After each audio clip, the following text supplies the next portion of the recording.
తమ్ముడు నమస్తే. నమస్తే నమస్తే. రాబిన్ హుడ్ సినిమాలో సాంగ్ రిలీజ్ అయింది, ఐటమ్ సాంగ్ ఎలా అనిపించింది? Super, excellent. మాకు అదే కావాలా. చాలా మంది బయట జనాలు ఏడుస్తారనమాట. అంటే ఇప్పుడు దాకా తెలుగు సినిమాలు 100 సంవత్సరాలు అయింది. అంటే దాదాపు 70-80 సినిమాల్లో అన్ని సినిమాలు అయ్యే ఉన్నాయి, అట్టట్టే ఉన్నాయి. ఆ రొమాన్స్ గానీ ఆ ఎక్స్పోజింగ్ అట్టట్టే ఉన్నాయి. అన్ని సినిమాకు వదిలేసిళ్ళు ఈ సినిమా ఇదేదో ద్రోహం చేసినట్టు, ఈ సినిమా ఏదో దారుణం అయినట్టు ఏడవడం. అంటే వీళ్ళ బాధలో ఒకటి ఏంది, ఆ సినిమాలో ఆమె పక్కన నేనేది చేయలేదు, వీళ్ళ బాధ ఇంకా అదే కదా. అట్టే ఉంది ఇంకా మాట్లాడేది అందరూ.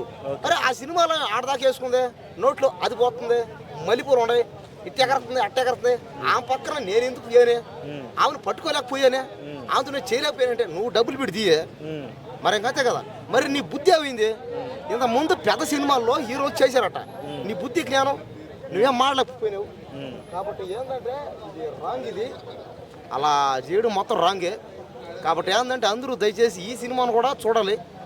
చూస్తే చూడలే మాని సినిమా హీరో మొదటి నుంచి చెప్పాడు అదే, అందరూ అదే అన్నారు. ఇప్పుడు నచ్చితే చూడలేదు దొబ్బి అన్నాడు.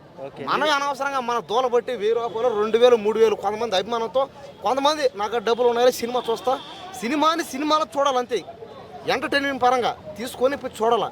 అంతేగాని సినిమాని రియాలిటీలో యాడ్ చేసుకుని మాకు అది అట్ట ఉంది ఇట్ట ఉంది చెప్పడం అది కరెక్ట్ కాదు. ఇది నితిన్కి హిట్ వచ్చి చాలా రోజులైంది, ఈసారి హిట్ వచ్చే అవకాశం ఉందంటావా?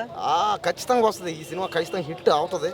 ఎందుకంటే నితిన్కి హిట్లు కరెక్ట్ లేవు. ఒకసారి అప్పుడు అనుకుంటా ఇష్కు గుండె జరగాలంటే ఏవు వరుసగైన హిట్లు, ఆ తర్వాత కొనుక్కుని ఫ్లాపులు వచ్చాయి ఈ మధ్యలో. సినిమా హీరోది అది కామన్, అది హిట్లు అవుతూ ఉంటాయి, ఫ్లాపులు అవుతూ ఉంటాయి, ఎవరికైనా అంతే. హిట్ అయితే ఏమని అర్థం, సక్సెస్ అయింది అంటే సినిమా చేసింది కష్టానికి ప్రతిఫలం. హిట్ అయితే ఏమొస్తాయి, డబ్బులు వస్తాయి. డబ్బులు రావట్లేదంటే ఫ్లాప్ అయినట్టే, అంతే కదా.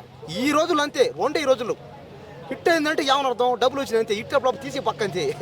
కాబట్టి ఇక్కడ మ్యాటర్ ఏంటంటే ఇలాంటి సినిమాలో ఇలాంటి సాంగ్స్ అన్నీ కామనేను.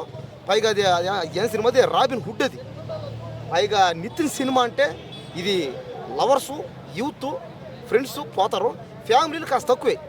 ఇది ముఖ్యంగా ఇది ఏం సినిమా, యూత్ ఇది.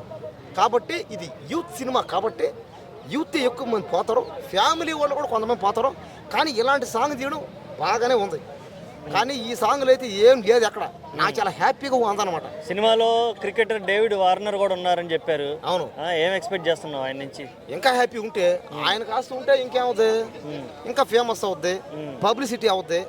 అంటే అన్న ఇంటర్నేషనల్ పరంగా సినిమా ఆడిస్తాడు, మన తెలుగు సినిమా కాస్త ఫేమస్ అవుతుంది అంతే.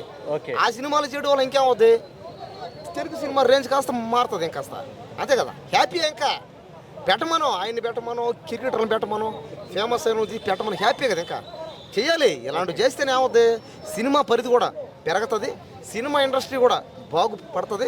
సినిమా అంటే తక్కువ చేయరన్నమాట ఎవరు. ప్రజెంట్ ఏంటంటే సినిమా ఫీల్డ్ అంటే అందరికి తక్కువ ఉంచినాయి. కాబట్టి ఇలాంటి పెట్టడం వల్ల ఏముందంటే సినిమా ఫీల్డ్కి మంచి పేరు రావడం, సినిమా గురించి అందరికి తెలవడం జరుగుతుంది అనమాట. కాబట్టి ఎంత బాగానే ఉంది, ఏం లేదు ఇక్కడ మిస్టేక్ అంటూ, ఇక్కడ వల్గారిటీ అంటూ ఏం లేదు, అంత బాగానే ఉంది, సూపర్, ఎక్సలెంట్ సినిమా మాత్రం హిట్ పక్క.